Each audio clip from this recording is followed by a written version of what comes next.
هل أتاك حديث الغاشية وجوه يومئذ خاشعة عاملة ناصبة تصلى نارا حامية تسقى من عين آنية ليس لهم طعام إلا من ضريع لا يسمن ولا يغني من جوع وجوه يومئذ ناعمة لسعيها راضية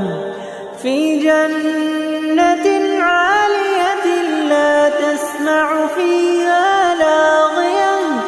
فيها عين جارية فيها سرر مرفوعة وأكواب موضوعة ونمارق مصفوفة وزرابي مبثوثة أفلا ينظرون إلى الإبل كيف خلقت وإلى السماء كيف رفعت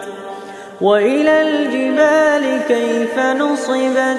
وإلى الأرض كيف سطحت فذكر إنما أنت مذكر لست عليهم بمسيطر إلا من تولى وكفر فيعذبه الله العذاب الأكبر إن إلينا إيابهم ثم إن علينا حسابهم.